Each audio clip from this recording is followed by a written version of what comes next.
Assalamualaikum warahmatullahi wabarakatuh. Waalaikumsalam warahmatullahi wabarakatuh. Alhamdulillah, summa alhamdulillah, al-badi'il hadi illa bayani mahya irasyad, amadar babanuha warosama syamsal bayani fi suduril ulama alladzi qad ahraja nataijal fikri li arbabil hijab musollian ala nabil mustafa walihil mustakmilina syarafa. Allahumma sholli ala sayyidina Muhammadinil fatih lima uglik wal khatim lima sabaq nasiril haq bil haq wal hadi ila siratikal mustaqim wa ala alihi haqqa qadrihi wa miqdarihil azim. Hadirin rahimakumullah,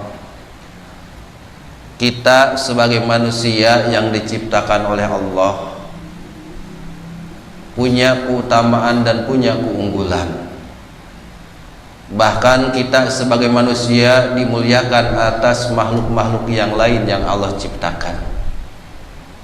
Maka itu pantas kita bersyukur kepada Allah, karena kita sekarang giliran diciptakan adalah sebagai manusia yang sekaligus berarti sebagai makhluk yang dimuliakan oleh Allah Subhanahu wa taala. Nah, apa sih kemuliaan, keutamaan manusia itu? Salah satu uraian tadi di dalam ayat yang dibacakan di dalam pembukaan, yaitu surat Al-Isra ayat yang ke-70. Allah menyatakan, a'udzubillahi minasyaitonirrajim, walaqad karomna bani Adam. Dan yakin nyata Allah telah memuliakan kepada Bani Adam, keturunan Nabi Adam alaihi salam, termasuk kita sebagai manusia. Allah muliakan sebagai manusia. Apa sih uraiannya kemuliaan di sini? Ternyata uraiannya itu sangat banyak. Bisa bihusni surati, kita itu dikatakan mulia karena dengan bentuk yang sangat baik, rupa yang sangat baik.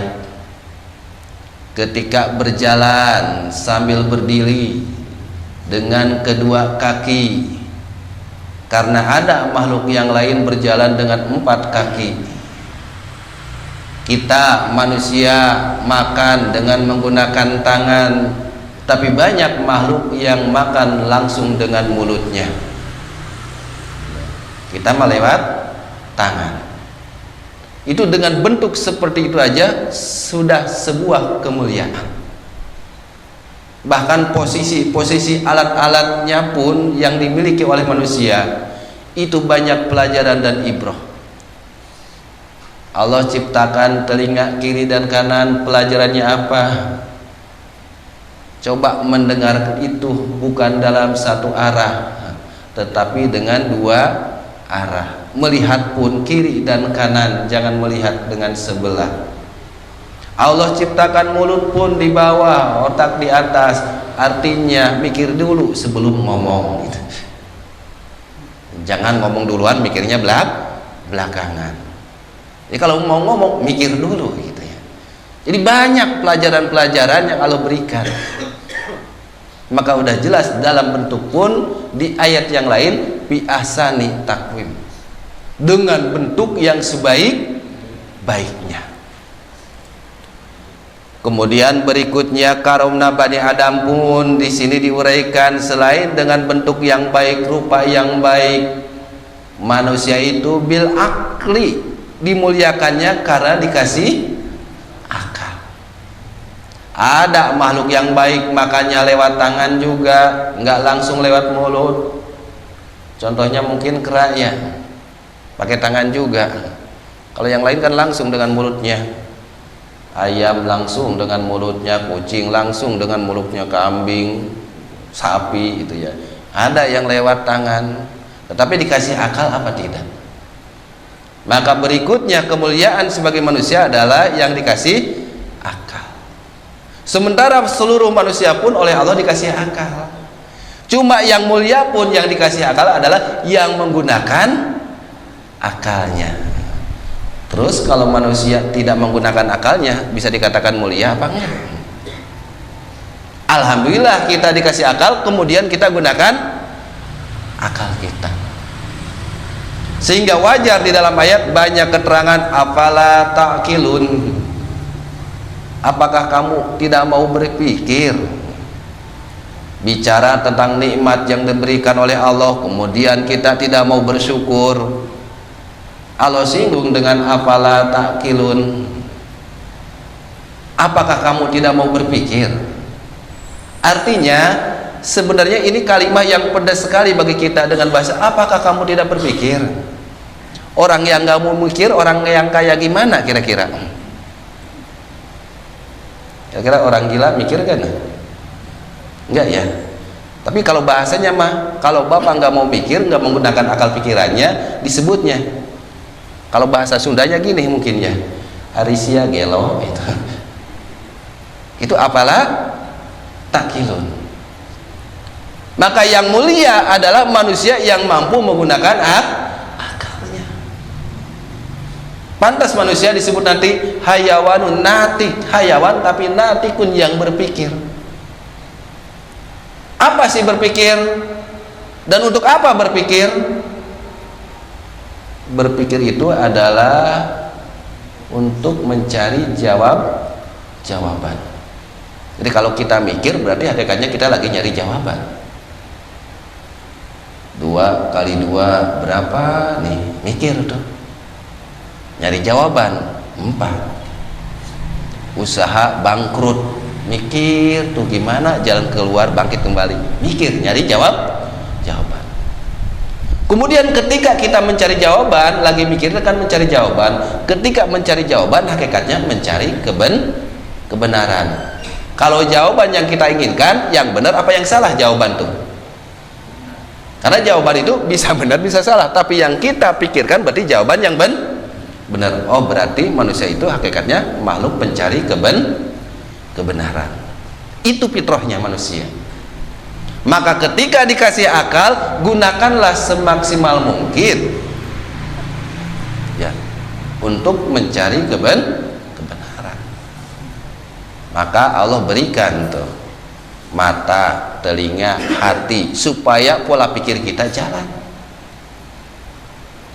Kita sekarang misalkan duduk di sini saja, nih lagi menggunakan telinga kita, lagi menggunakan mata kita, lagi menggunakan hati kita. Coba masukkan ke pola pikir kita. Cobalah berpikir. Kalau ingin dikatakan sebagai makhluk yang mulia menurut Allah Subhanahu wa taala. Mungkin orang tua, sejahat-jahatnya orang tua, kadang ke anaknya menyuruh kepada kebaikan. Nah, jangan seperti bapak mah kayak gini, kamu mah jadi orang yang baik ya. Itu fitrahnya manusia, ada fitrahnya.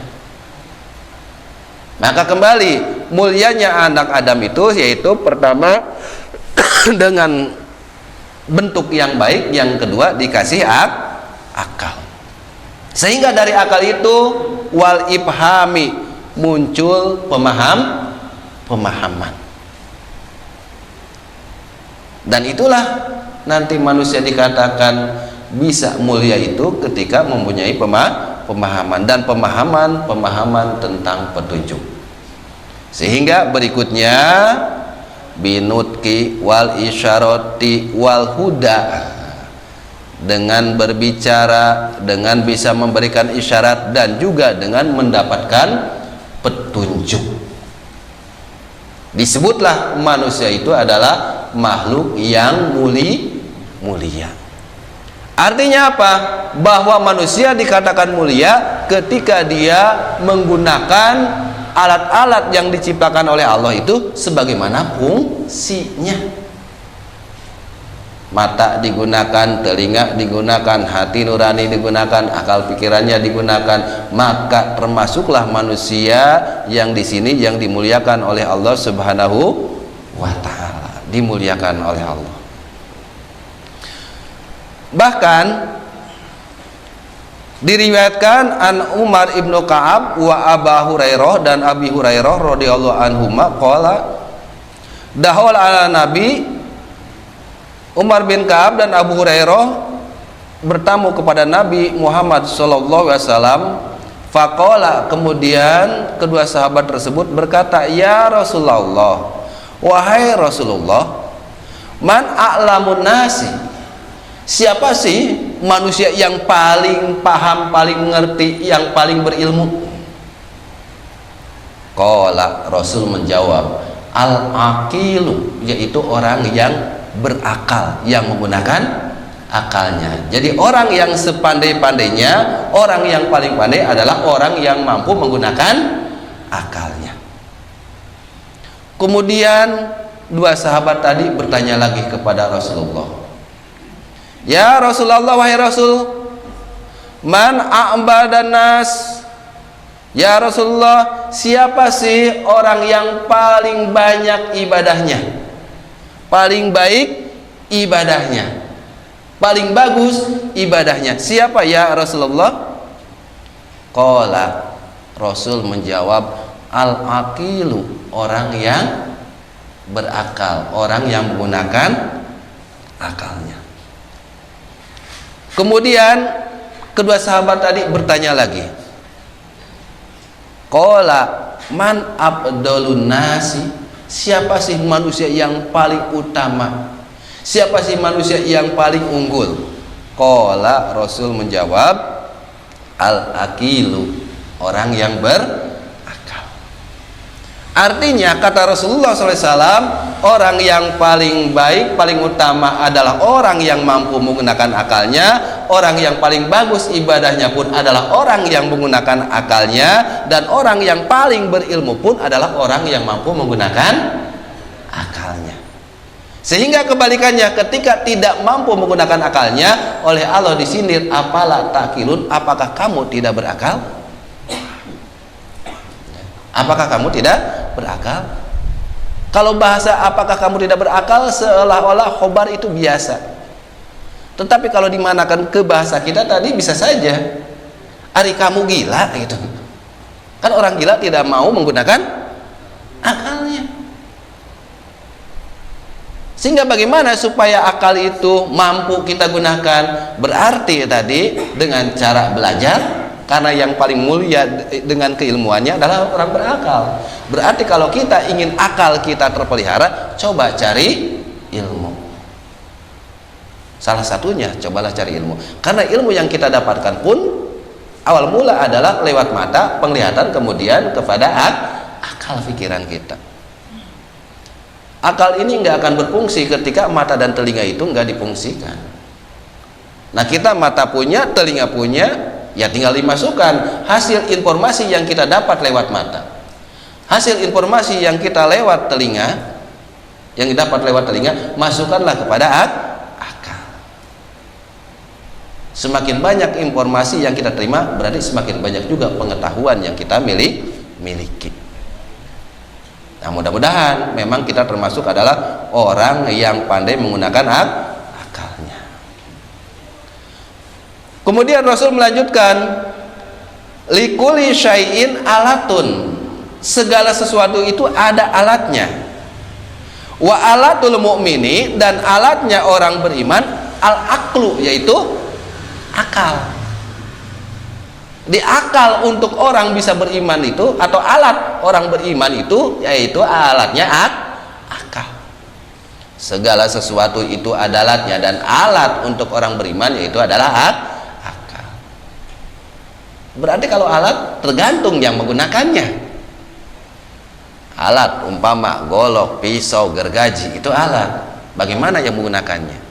Kita semua dikasih sebagai orang beriman alat untuk mencari kebenaran. Kita semua dikasih alat untuk bagaimana cara beribadah yang baik. Kita semua dikasih oleh Allah alat untuk menjadi akhlak kita menjadi lebih baik. Tapi digunakan atau tidak? Ketika digunakan alat itu, maka kita dikatakan adalah makhluk yang mulia di hadapan Allah. Tapi ketika sebaliknya, maka kita adalah makhluk yang hina di hadapan Allah. Walaupun manusia di sekitarnya nganggap mulia, tapi Allah adalah yang menghinakan. Maka mau tidak mau kita gunakan. Kita bisa melihat juga bagaimana orang yang menggunakan akalnya dengan baik. Terkhusus tadi orang beriman kan, orang beriman itu alatnya adalah akal. Ketika digunakan oleh orang beriman akalnya, dia dapat cacian misalkan, dia dapat makian dari temannya, dari saudaranya. Orang beriman itu akan berpikir bahwa yang mencaci maki ini adalah enggak lepas dari kodok dan kodar Allah. Kemudian siapa yang menggerakkan mulutnya itu, dia akan berpikir yang menggerakkan mulutnya adalah Allah Subhanahu wa Ta'ala. Kalau orang beriman yang menggunakan akalnya seperti itu, dia akan menerima ketentuan dan ketetapan Allah. Akan muncul sifat negatif apa tidak? Kira-kira muncul sifat negatif apa tidak kalau berpikir seperti itu orang beriman? Tapi nyatanya, bacakan ke kita. Kalau ada yang mencaci, memaki kita, memarahin kita, reaksi kita kayak gimana? Mau santun, sedang, apa emosi? Kalau emosi berarti enggak menggunakan alat tadi, dan enggak mau disebut apalah takilun mah. Maka yang kita kejar itu ingin jadi enggak kita makhluk yang dimuliakan oleh Allah. Kalau ingin jadi makhluk yang dimuliakan oleh Allah, coba tadi benar-benar gunakan tuh akal itu. Jangan selalu hawahu yang dikedepankan, jangan selalu hawa nafsu yang diutamakan. Tapi orang beriman itu punya alat yang dikasih oleh Allah, yaitu adalah akal. Maka hasil akal itu juga bisa disebut dalil, namanya dalil akli. Qur'annya dalil nakli, ini hasil pemikiran dalil akli. Akan indah kehidupan orang beriman ketika memang akalnya itu dipakai sebagai pedoman. Yang sengaja saya tadi contohkan, apapun yang terjadi kepada kita, sampai tadi ada orang yang mencaci memarahi kita pun, kita berpikirannya ini adalah bagian dari kodok dan kodar Allah. Siapa yang menggerakkannya? Kalau berpikiran ke sana, insya Allah yang keluar dari sikap kita itu bukan sikap yang tidak baik, tapi malah sikap yang baik. Bahkan ketika kejelekan, balaslah dengan kebaikan. Itu yang diperintahkan oleh Allah Subhanahu wa Ta'ala. Kemudian kelanjutannya, walikuli kaumin ra'in, dan setiap kaum itu ada pemimpin. Kulukum ro'in wa kulukum mas'ulun an royatihi. Nah, kata Rasul kan, itu pun sama. Setiap kaum itu ada pemimpin. Wa ro'iyal mu'mini al-aqlu, dan pemimpin orang beriman adalah akalnya. Jadi kalau kita menjadi orang beriman, coba pakai akal tuh. Coba pakai akal. Wahyu Allah itu yang dijadikan sandaran untuk berpikirnya. Jadi wahyu Allah, petunjuk dari Allah, jadikanlah sandaran untuk berpikirnya, dan akal ini gunakan untuk berpikirnya. Jangan jadi pemimpin teh hawa nafsu, tapi yang jadi pemimpin adalah ilmu, hasil tadi dari pemikiran kita. Barulah dikatakan makhluk yang mulia di hadapan Allah Subhanahu wa Ta'ala. Bahkan wali kuli kaumin goyatun wa goyatul ibadi al-aqlu. Setiap orang beriman pun ada sesuatu yang dikejar, yang dituju sebagai penghabisan, dan penghabisan penghujung orang beriman adalah akal juga. Maka pantas tadi gambaran uraian mulianya manusia diberikan kemuliaan oleh Allah, yaitu dengan baik bentuk rupa yang baik, yang kedua dengan akal. Tapi ia menggunakan akal pikirannya. Soalnya kalau akal semua pun dikasih, tapi nanti ada yang mulia ataupun ada yang tidaknya.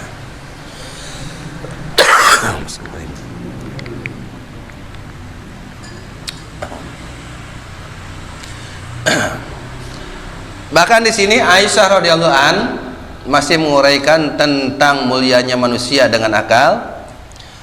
An Aisyah radhiyallahu anha, dari Aisyah radhiyallahu, semoga Allah meridhai, anha kepada Aisyah, anha sesungguhnya Aisyah qalat telah berkata, al aqlu asyaratu ajzain, akal itu punya 10 bagian, homsatun minha dhahiratun, 5 bagian dari 10 itu yang dohir, wa homsatun minha batinatun, dan yang 5-nya itu adalah batin, lahir dan batin.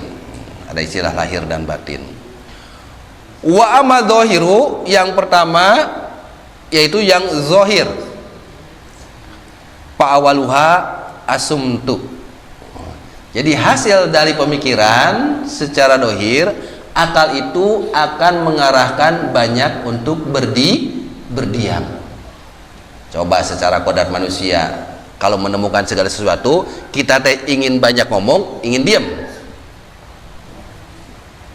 banyak ngomong ya. Maka kalau akal yang digunakan, dia akan banyak diam, mendengarkan. Bahkan kalau peribahasa mah, diam itu emas.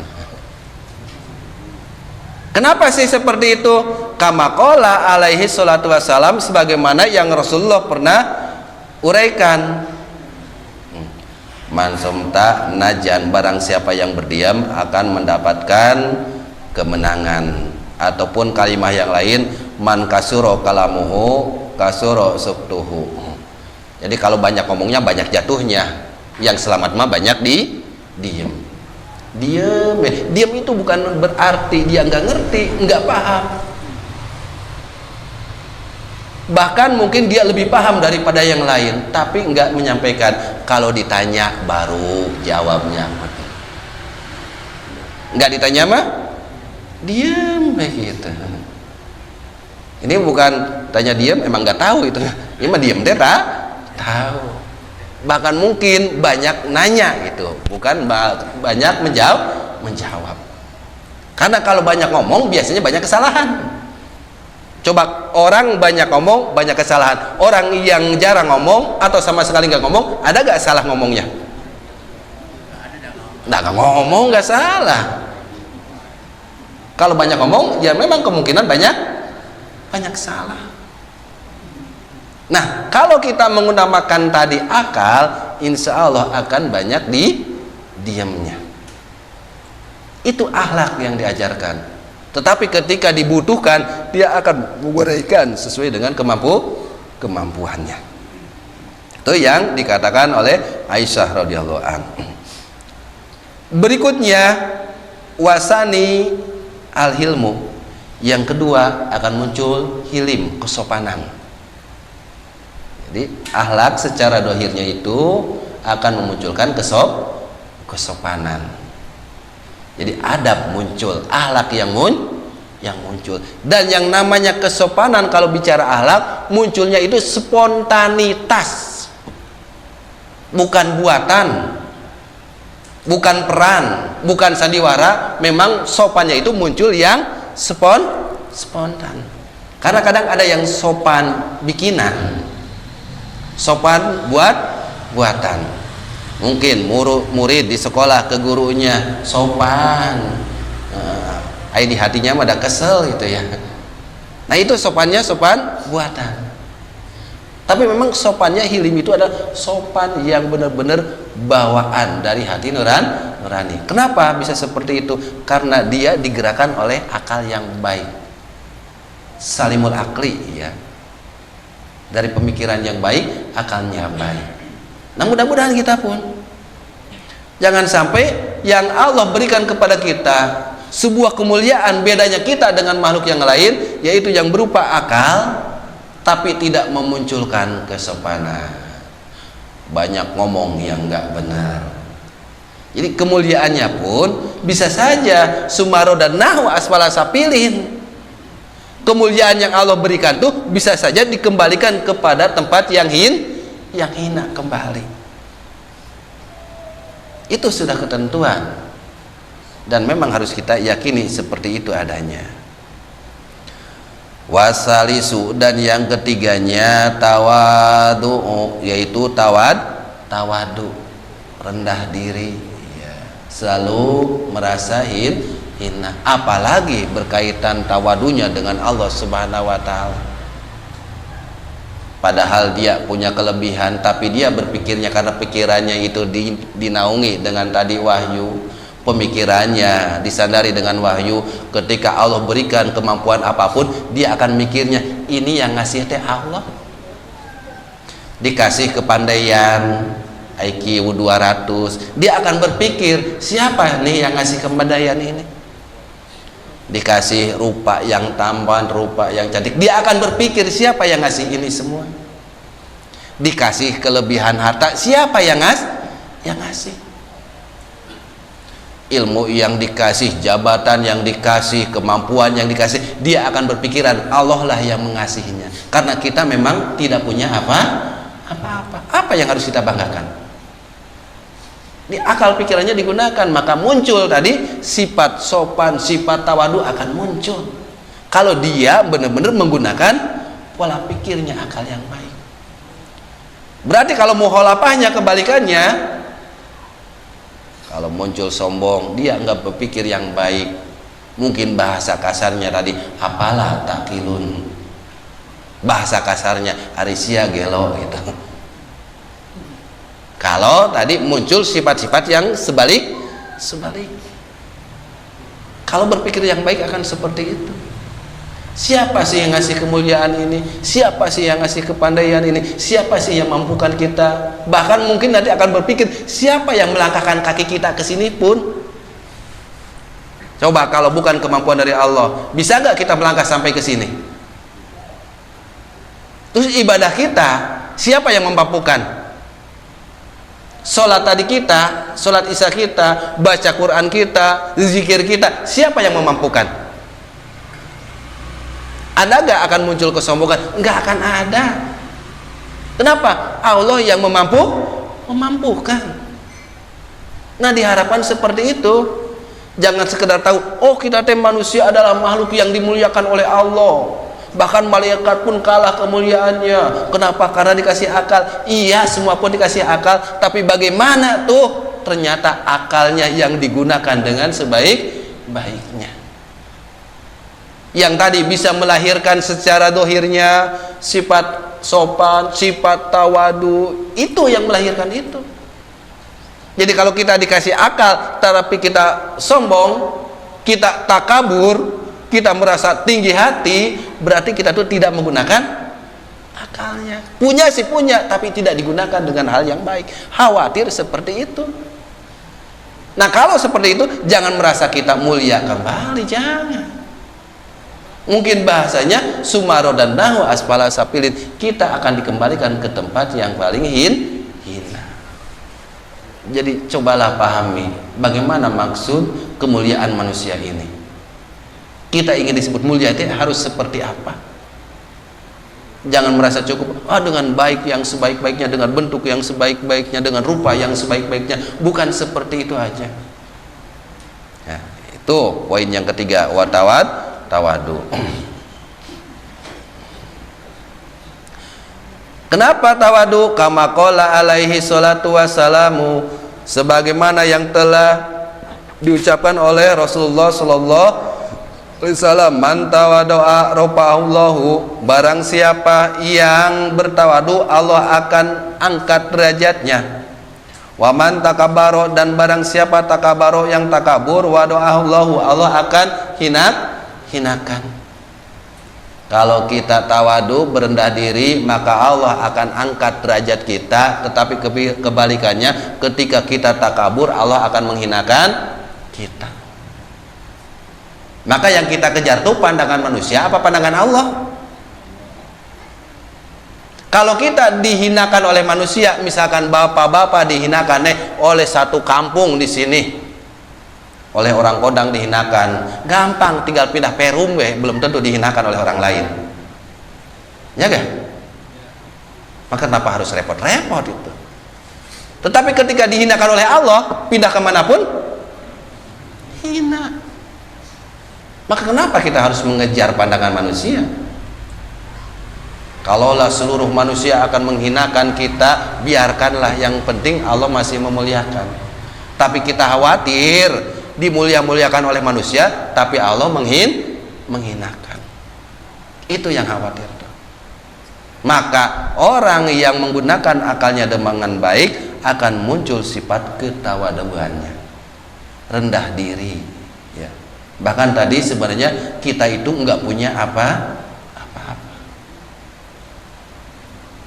Jangan-jangan misalkan menyangka punya kekayaan, punya kepandaian, punya jabatan, akan berpikiran dia mau menggerakkan telunjuknya pun siapa yang mampu menggerakkan telunjuk? Dia akan berpikiran siapa yang mampu menggerakkan nih kedipan mata? Siapa yang mau menggerakkan tangan mengambil gelas? Siapa itu yang memampukan? Dia akan berpikiran selalu Allah Subhanahu wa Ta'ala. Jadi semua kalimat yang dia ucapkan ketika akal digunakannya, insya Allah akan kembali kepada Allah.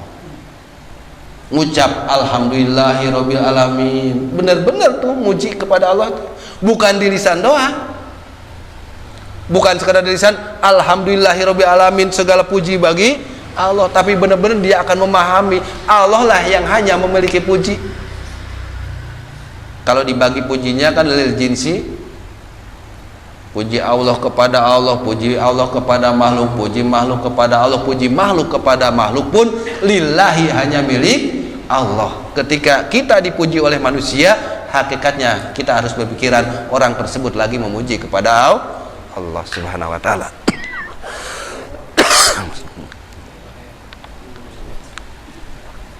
Nah, mudah-mudahan kita pun dikasih sifat tawaduk, ya.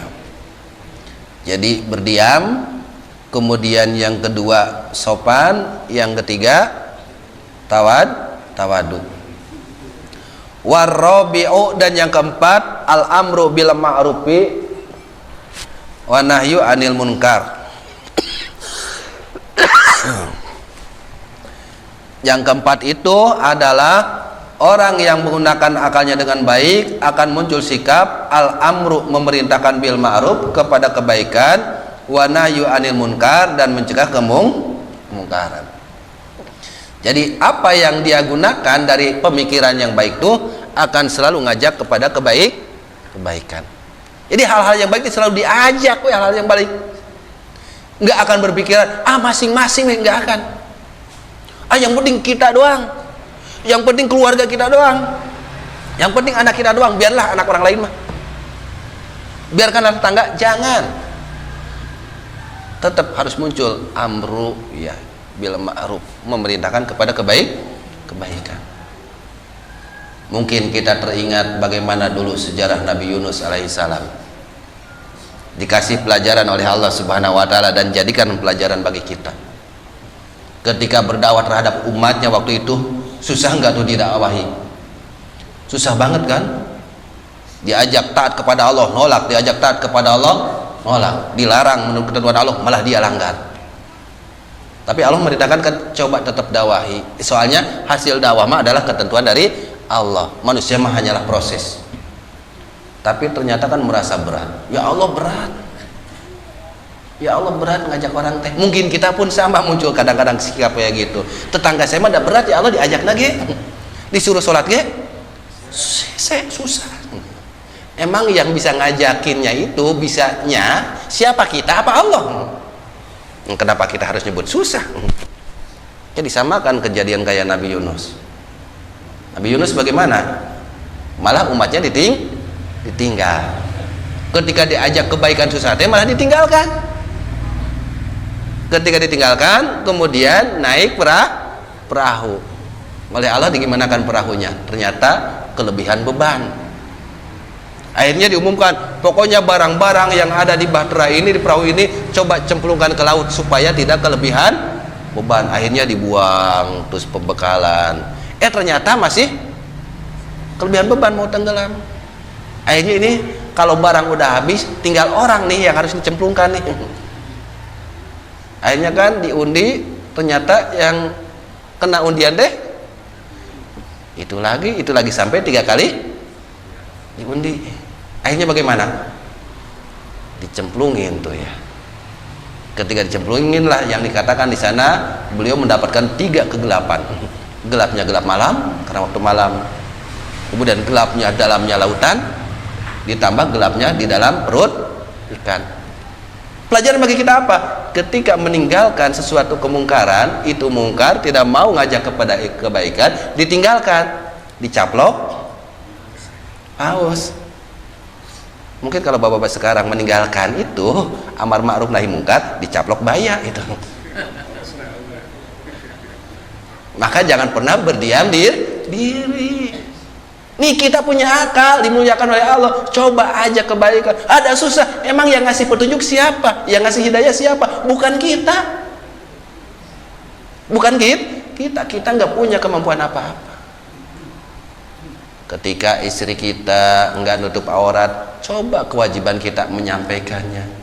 Ketika anak kita nggak mau ibadah, kewajiban siapa? Sampaikan oleh kita.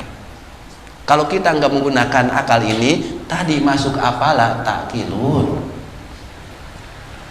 Kalau kita membiarkan, bahasanya mungkin arisia gelo. Ancamannya apa? Haram masuk surga. Kenapa? Sebab termasuk nanti orang yang membiarkan itu adalah orang yang dayus. Sampai-sampai pintu surga itu ada tulisan, Ana haramun lil dayus. Aku haram bagi orang dayus. Ya Rasulullah, wahai Rasul, man dayus, siapa yang disebut dayus itu? Alladzi yukiru su'a ahlihi, adalah orang yang membiarkan kejelekan ahlinya. Jadi jangan pernah kita membiarkan sesuatu yang tidak baik. Tadi keluarga kita, tetangga kita, dan orang-orang yang kita kenal. Caranya yang harus perhatikan. Kalau ke istri kita, ke anak kita, mungkin bahasanya kalau itu sebuah kemungkaran, kita rubah dengan kekuatan kita sebagai suami. Ke anak sebagai orang tua bisa dengan ketegasan. Karena Rasul pun cara memberi peringatan itu ada tata cara yang diberikan.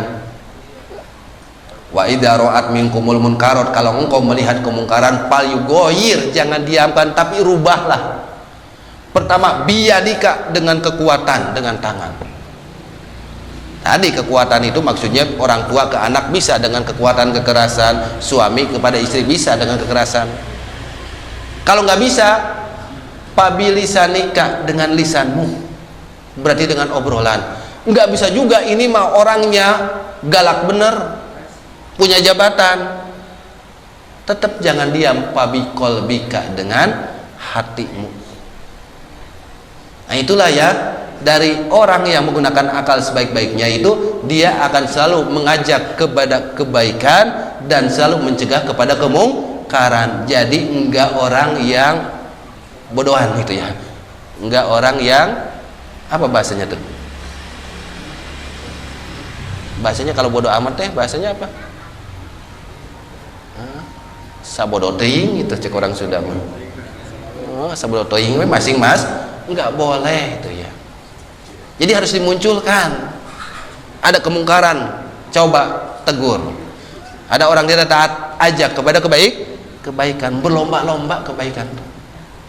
Nah itulah akal-akal yang digunakan dengan yang baik. Maka pantas manusia itu disebut makhluk yang mulia. Bahkan kemuliaan malaikatnya pun kalah. Ari malaikat mah bisa dikatakan mulia, enggak dikasih nafsu. Kita sebagai manusia dikasih nafsu, masih tetap taat. Kenapa? Karena akal yang digunakannya. Sehingga muncul teh adalah sebuah ketaatan, terkhusus taat kepada Allah Subhanahu wa ta'ala. Kemudian yang kelimanya wal khamisu, dan yang kelimanya al amalu solihu, dia akan muncul amal-amal solih. Jadi kembali lagi kata Aisyah radhiyallahu anha, bahwa orang yang menggunakan akalnya dengan baik itu ternyata di dalam akal ada 10 bagian, 5 bagian yang dohir. Jadi secara dohir akan muncul sikap-sikap yang tadi. Sikap dia akan banyak diam ya, selalu mendengarkan. Kemudian kesopanannya muncul, Kemudian yang ketiga, ketawaduannya muncul, selalu berdakwah, ngajak kebaikan, mencegah kemungkaran. Dan yang kelima, akan muncul amal-amal yang soleh, bukan amal salah. Dan ingin amal soleh itu pasti harus menggunakan akal dengan keilmuan. Khawatir kita tuh amal yang kita kerjakan tuh sekedar beramal doang. Sehingga Qadi Iyad beliau menjelaskan, man amila amalan, barang siapa yang beramal, ini bicara amal soleh ya, amalnya bagaimana, kholison, dia ikhlas, tapi walam yakunu tibaan, tapi enggak ngikuti Rasul, lam yukbal, tidak terima. Kemudian man amila itibaan, barang siapa beramal itiba, ngikuti Rasulullah, tapi walam yakunu kholison, tapi dia tidak ikhlas, lam yukbal, juga tidak diterima. Terus amal soleh bagaimana? Hatta yakunu tibaan wa kholison, sampai amal itu adalah ngikuti Rasul dan karena Allah. Jadi amal soleh itu adalah amal yang muncul lillahi ta'ala, bukan pandangan-pandangan yang lain. Jadi belum tentu orang yang rajin sholat itu dia beramal soleh, belum tentu yang rajin baca Quran belum tentu itu beramal soleh. Kenapa? Itu lillahi ta'ala atau bukan? Nah, kita berusaha itu semua lillah. Kenapa lillah? Kita tadi harus berpikiran nih, gunakan akal tuh, siapa yang melangkahkan kita tadi sampai datang ke masjid ini? Kalau kita berpikiran seperti itu, insya Allah nggak akan muncul ibadah itu karena manusia. Siapa nih yang mampu kita mengambil Quran ini sehingga kita bisa membacanya? Kalau pikiran kita ke sana bahwa Allah semua yang memampukan kita, enggak akan mungkin muncul sifat ingin dipandang oleh manusia. Maka gunakan seperti itu akal kita. Apa kemampuan kita coba? Kalau kita berpikir lebih mendalam, apa kemampuan kita sebagai manusia? Bisa apa kita? Coba, bisa apa kita? Maka mudah-mudahan itu kehidupan kita sehari-hari, dan itu yang berat. Kenapa? Sesuatu yang dianggap sepele tapi itu menyangkut masalah akidah, syariah, dan akhlak mukmin akan seperti itu. Maka sering saya itu nyontoin, siapa yang bisa mengedipkan mata ini, siapa yang bisa menggerakkan telunjuk ini. Itu sebenarnya contoh-contoh yang sederhana, supaya nanti ketika kita beramal apapun, siapa sih yang memampukan amal ini? Bahkan kita sebagai manusia kan jangan bersandaran kepada amal, tapi bersandar kepada apa? Kepada Allah. Sementara kan banyak, saya mah baca ini teh supaya itu. Ada gak yang kayak gitu biasanya? Saya mah sholat duha supaya rezeki lancar. Firaun tara sholat duha beunghar. Sholat duha tara Firaun kira-kira beunghar dah. Nah, kita berpikirannya ketika sholat duha, siapa sih mampukan itu untuk sholat duha? Kira-kira siapa yang memampukan kita sholat duha? Yang memampukannya saja Allah, berarti Allah yang punyanya kan? Kita seolah-olah hasil kita minta balasan dari Allah. Kita mampunya pun ini milik Allah, sholatnya teh kita balasan. Cenah disuruh doanya kayak gitu. Kalau rezeki kita masih jauh, dekatkan. Kita mau berdoanya karena disuruh doanya teh itu. Berdoanya disuruh taat dasar apapun. Di amal yang kita kerjakan mah dasarnya taat. Nah, itu diharapkan pola pikir seperti itu yang kita munculkan. Karena taat kita beramal pun apapun. Kenapa saya taklim? Karena taat. Kenapa saya sholat? Karena taat. Kok ada istilah kalau nyari ilmu akan dimudahkan menuju surga? Itu mah motivasi. Motivasi itu mah supaya kita semangat. Tapi beramal kita mah jangan sampai urusan itu. Ada keterangan kalau kita beramal baik akan dilipatkan menjadi 700 kali lipat. Itu motivasi. Tapi kalau Bapak tujuannya ingin balasan, nanti di akhirat nggak dapat apa-apa. Kalau hanya ingin naik jabatannya di akhiratnya nggak dapat. Ya Allah, mana pahala duha saya? Ya Allah, mana pahala tahajud saya? Kan di dunia tahajudnya supaya dapat istri, kan udah dikasih istrinya tuh. Ayo di dunia kan ingin punya istri 2, rajin tahajud deh, udah dikasih tuh 2, maka sekarang jangan minta balasan lagi, udah dibalas, kan rugi. Itu yang diharapkan tuh. Dan itu bisa terjaga ketika kita dituntun dengan akal yang baik. Gunakan seperti itu supaya jadi kita tuh menggunakan akal manusia yang memang Allah muliakan. Ini lakon karomna bani Adam bukan sekedar tadi, oh bentuknya udah sebagus ini, sebaik ini, dikasih akal, bukan gitu doang. Tapi akalnya digimanain, digunakan sehingga muncul sifat-sifat yang dohir secara tadi, sebagaimana yang diriwayatkan oleh Aisyah radhiyallahu an. Itu yang dohirnya. Wa amal batinatu, adapun yang batin, nah lahir tadi, sekarang batin. Fa awaluha at-tafakuru, orang yang punya akal baik itu akan selalu tafakur. Pas daun jatuh akan jadi pelajaran, dia akan berpikir. Pas daun jatuh teh kan akan ingat, ketika daun jatuh itu nggak akan lepas dari qada Allah. Mungkin ketika dia dapat masalah, ada yang nagih hutang karena hutangnya gede, dia akan berpikir ini akan bagian adalah salah satu qada Allah. Akan tafakur seperti itu. Mungkin berubahnya ulat jadi kupu-kupu akan jadi pelajaran. Melihat mangga sekarang musim mangga bergantungan, ini yang matang, ini yang kecil, akan berpikir tuh. Semua di alam ini akan menjadi keagungan Allah. Ini makan, ngelihat apapun, ngelihat nasi sama asin, ingatnya ke apa? Tapi orang yang benar-benar memaksimalkan tadi pola pikirnya akan selalu muncul ketafakurannya.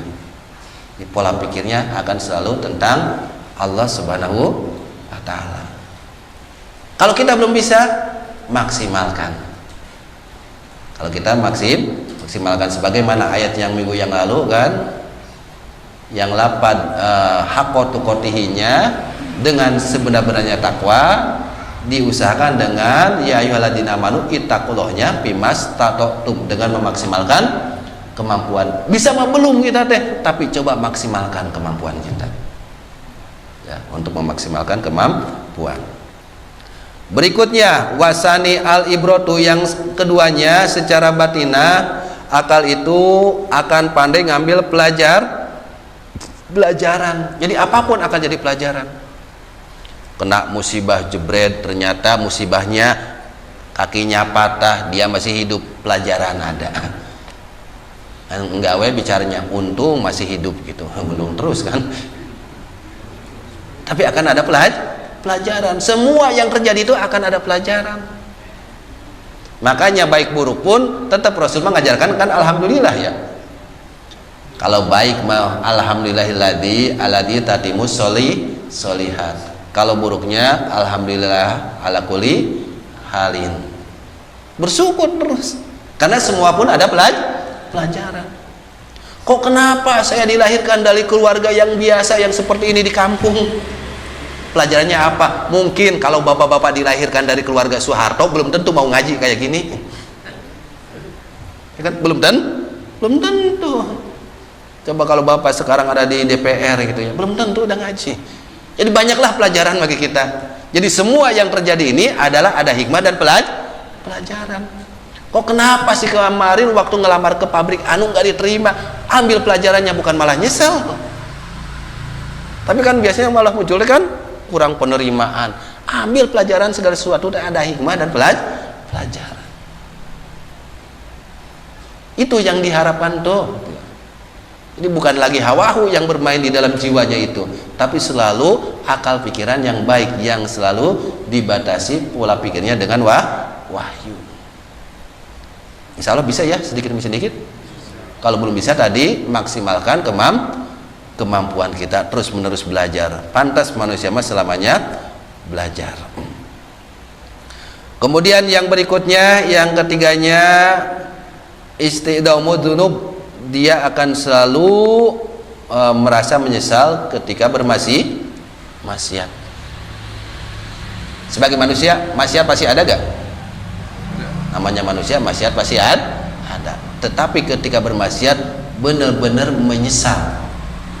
Dan menyesalnya itu bukan sekedar di hati.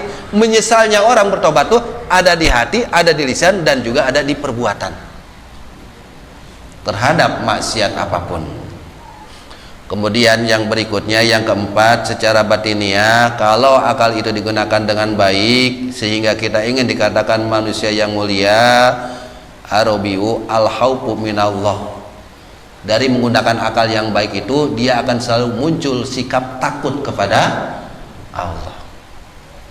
Berarti kalau orang nggak takut kepada Allah, nggak menggunakan akalnya, yang disebut afala taqilun.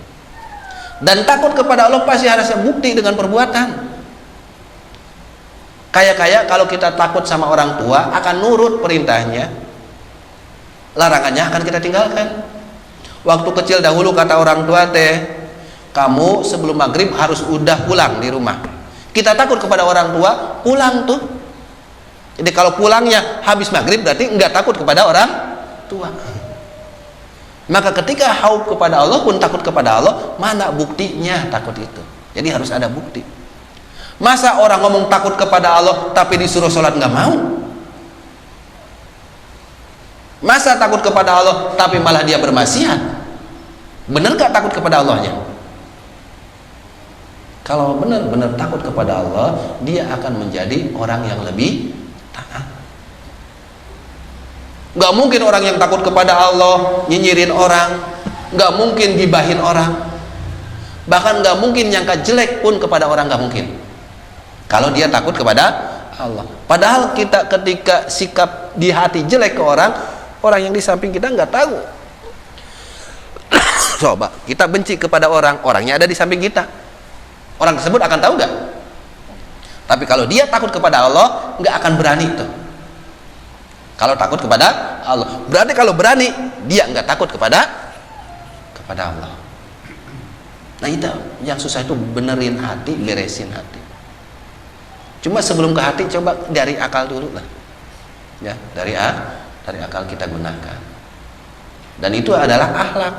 Sehingga wajar Rasul pun diutus untuk menyempurnakan akhlak. Inna mabuistu li utami makarimal akhlak. Aku diutus tuh untuk menyempurnakan akhlak. Kalau benar-benar kita akal digunakan tuh, nggak mungkin kita ingin berbuat tidak baik kepada orang lain. Kenapa? Panduannya tadi kata Aisyah radhiyallahu anha, yang lahir dan batinnya pun udah sangat bagus. Kalau akalnya digunakan dengan baik, bagian-bagian dari akal digunakan dengan baik. Wal homisu, dan yang kelimanya dari batin itu tahkirun nafsi wa tadliliha, yaitu menghinakan diri jiwa kita, terasa hina di hadapan Allah. Kita terasa hina, merasa hina. Tadi sebenarnya udah disinggung ya, dengan tawadu itu bisa muncul juga selalu merasa hina. Apalagi kalau melihat proses penciptaan kita diciptakan dari apa? Dari air mani. Jijik gak tuh kalau ada air mani setengah gelas kayak gini, kira-kira dikerubunin semut gak tuh? Ada lalat mungkin ya. Jijik gak tuh? Jijik. Nah kita diciptakan dari itu. Kenapa ketika udah berdarah, berdaging, bertulang jadi merasa bangga, mulia? Bahkan kebanggaan kemuliaannya sehingga tidak mau taat kepada Allah. Nah kita kalau berpikiran jauh, kita tadi akan kembali, kita diciptakan dari barang yang hina. Yang mungkin air mani ini diciptakan dari apa? Dari sambal, dari lalap, dari pete, dari jengkol, dimakan orang tua kita. Itu kita asalnya. Ya kan itu. Daun singkongnya tanahnya setanah sengketa nih. Padahal sikap kitanya kurang baik. Kenapa? Tanahnya tanah sengketa. Akan berpikiran jauh seperti itu. Dan itu bisa terus menerus kita berjalan ketika pandai bertafakur. Coba kalau malam ya, lagi nggak kerja, bulan terang, coba keluar rumah tuh ya, pandangin langit, berpikir tentang keesaan Allah. Pikir tadi, coba panduan-panduan yang tadi. Akal ini gunakan. Insya Allah hati akan semakin lembut, muncul semakin taat. Boro-boro sombong dan lain sebagainya akan muncul. Dan biarkanlah kalau orang anggap jelek, biarkan, dia nggak akan tersinggung, dia nggak akan sakit hati. Kenapa? Dia akan berpikiran, oh ngeledek, ngehina segala macamnya pun Allah yang memampukan. Insya Allah bisa ya? Bisa. Mudah-mudahan kita adalah orang yang benar-benar dimuliakan oleh Allah. Ya ternyata baru sebagiannya, belum wahamalna fil bari wal bahr. Kemudian Allah mengangkut manusia itu di daratan, di laut, di lautan. Kalau di daratan dengan kendaraan, kalau dulu tafsirannya dengan kuda, dengan unta, sekarang mobil, motor, beca, sepeda.